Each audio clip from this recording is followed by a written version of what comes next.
माणसाच्या मनावर अवलंबून बघणं गरजेचं आहे. जसं मी आता म्हटलो की सातत्याने चांगलं काम करणं गरजेचं आहे.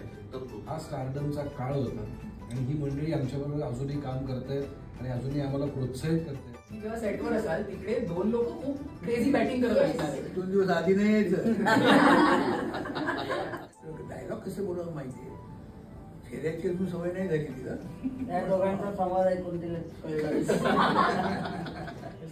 ज्यांना मी लहानपणापासून टीव्हीवर बघत आली आहे त्यांच्याबरोबर मी काम करते.